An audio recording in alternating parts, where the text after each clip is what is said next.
Hello, and welcome back to Chaos Theory, episode 2 of the revamped version. So, yeah, we are back, and honestly, this one's special. It's raw, it's unscripted, and it's called The Beauty of Doing Things Without a Plan, which frankly describes where I am at in life right now. I want to talk about how something as chaotic and unstructured as, this podcast ended up teaching me more than any clean cut plan ever could. Let's go back to where all this journey took shape. So, as many of you know, that last year I did a thing called 50 Days of Chaos. That's where it all started. It was supposed to be this experimental thing where every day for 50 straight days I would explore how chaos shows up in our world. In finance, in architecture, in sports, in music, in space, and in general in the way you live your life without even realizing it. It was fascinating.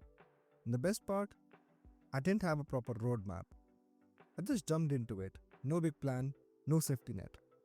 Just a mic and a slightly overconfident idea that I would be able to keep this going for almost 2 months straight. Big up to me that I couldn't, but that's another story. And yes, spoiler alert, it didn't just last for 50 days.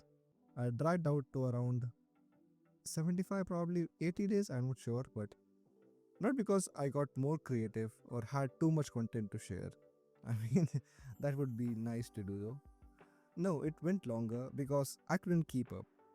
I burnt out myself, missed uploads, and some days stared blankly at the script wondering, why do I even care about this anymore? It wasn't glamorous. It was chaotic in a different sense. Internal chaos. Not the fun kind you talk about in an episode, but the kind that makes you question why you started this in the first place. I remember at some point, I stopped enjoying it. Not because I didn't like the topics. I still love the idea of exploring chaos across different domains. But it felt like I had turned something I loved into another task on my to-do list. Another deadline, another thing I was failing to keep up with. And then I made the mistake a lot of people make when they hit the wall. I tried to make this thing easier. I started automating. I leaned heavily into AI tools. I would go to ChatGPT and ask it to write the entire scripts. Sometimes I would tweak them a bit to make them sound more like me. But eventually I didn't even bother. I just read what was generated, like reading someone else's words. And let me tell you, it sounded fine. The sentences were clean, the structure was tight, but it didn't feel like me. It felt like I was reading a Wikipedia page with better punctuation. I had outsourced not just my writings, but my curiosity as well. The thing that made me excited to dig into a new topic, to connect dots no one else had seen, to learn something new and make sense of it in real time. All of that was gone. And that's when it hit me. I didn't start Chaos Theory to sound smart, or polished, or efficient. I started it because I love the process of learning out loud, of thinking through things while speaking them, of being confused and excited and surprised all in the same breath. But somewhere along the way, I replaced that rawness with something neat and convenient. And that made me miserable. So that brings me to now, this new version of the podcast. No more full script, no more soulless monologues, just thoughts, tangents, ideas I want to work through with you. Not for you. It's just not about being right, it's about being real. The thing is, doing things without a plan, it's not a lazy approach, it's actually a pretty vulnerable one. It means you have to show up without knowing exactly what you'll say. You have to risk sounding unsure. You have to be okay with not having perfect transitions or punchlines. You have to trust that showing up as you are is enough. And that's hard. especially in a world where everything feels so performative, where everyone's curating their voice, their aesthetic, their content, their life to look a certain way, to sound intelligent, and at the end, to trend. But here's what I've learned: real growth doesn't come from being performative, it comes from being present. And presence is messy, presence is awkward, presence is not being optimized. And that's okay. Let me be honest for a second. I started 50 Days of Chaos because I wanted to gain more listeners. I wanted this show to blow up. I thought I'd put in the work, the world would notice. I'd gain traction, maybe even a few sponsors. You know the drill, right? But what I ended up gaining was perspective. I realized that you can't want something and then avoid doing the work it takes to get there. I was doing 10% of the effort and expecting 100% of the results. That's not how anything works. Not podcast, not fitness, not growth, not anything. And I think in the previous episode, I also talked about watching few content creators that were putting hours on hours and developing a product or anything with the audience. That really grew on me, the grind. Those weeks where I was putting out 3 to 4 episodes, even when I didn't feel like, even when I was tired, even when the episodes weren't great, that's what built the muscle. And I think that's the most part people don't see. Consistency isn't about being disciplined. It's about meaning.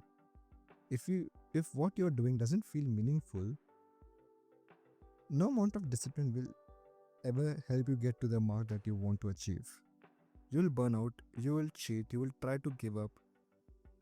You will do things just for the sake of doing it, as I have mentioned earlier, as a to-do list thing. But if you care about let me rephrase it perfectly. If you care about what you're doing, even just a little, you'll keep coming back to it. Not every day, not perfectly, but enough to get better. So I've stopped aiming for perfect episodes. I'm aiming for honest episodes. I can't write 15-page scripts every week, but I can jot down few things I care about and speak from the heart. I can reflect, I can process, I can be curious out loud. And that's what Chaos Series is becoming now. Less of a lecture, more of a conversation, even if it's one-sided for now. And look, I'm not against planning. I love good systems. My calendar is probably more organized than it needs to be. But when it comes to creative work, planning can sometimes be a cage. You get so fixated on a structure that you forgot why you started building anything in the first place. Sometimes not having a plan gives you the freedom to discover better ones. Sometimes the most unexpected tangents become the core ideas. You have no idea how many times I go on a random tangent of a superior topic and then I discover something that I was completely unoblivious to. And that's, I think, as a creator or as a developer, that is another most important thing that you need to know, because the ideas may be coming from something that is very basic, very plain. But unless until you have that right focus of a mindset, I'm not sure what the correct word would be here to use. There's certain, like, even if you knew that product idea would always existed, but there's a different angle, a different perspective that you need to develop. I've had episodes where I began talking about one thing and by minute 10 I was completely in a different direction. But it felt right, it felt honest. And I think that's the kind of content I want to keep making. Now on a more personal note, I'm taking on a lot this year. My book is coming out probably somewhere at the end of the year. I'm not sure when. I have 2 to 3 chapters remaining that I need to complete, and then I need to format all the chapters once again. Need to work on the graphics for the chapters and as well as the book. So it might take me minimum 2 months to get done with everything. And it's been a lot of frustration and too many caffeine fueled nights, but I'm proud of it. Like, whatever work that I've done on the book, I can imagine that not a lot of people would be interested in that certain niche that I'm writing on. So basically, I'm going to give you just about the book is. It's about anecdotes from mathematical universe. It's not a fictional book. I mean, for mathematical universe, you can say like in history of mathematics, there are certain people that have been forgotten. Like when you say a physicist, the few people that pop to your mind would be Isaac Newton, Albert Einstein, Thomas Edison. But there are a lot of many physicists that may not ever reach their caliber, the persons that I have listed, but still, the contribution should not be ignored to the field. So, in the maths domain, there are few people that are not that much popular to other mathematicians like Pythagoras or Ramanujan, but they gave a lot of contribution to mathematical world. And also, I'm launching my blog probably by the end of this week. I hopefully post this on Wednesday, so the blog would be live on Saturday probably, and I'll be posting that every Saturday as well. New articles, deep dives through the thoughts that didn't fit into a podcast, but that's would be more of like a research blog. Basically, I would go through any research paper, doesn't matter what domain it is. So primarily I'll be working on two domains, that is machine learning and astrophysics, but I'm open to exploring other domains as well. So if you like what I do here, you'll probably enjoy that too. There are a few more projects in the works. I'm not ready to talk about them yet, but trust me, I'm going all in this year. I mean, it's already June, so I do not know what this year at this point means. Not because I want to make it big, but because I want to make it matter. And maybe that's what doing things without a plan really means. Not doing them aimlessly, but doing them authentically. From a place of curiosity, not control. From a place of presence and not performance. So yeah, thanks for listening to me ramble. This episode didn't have a clean arc.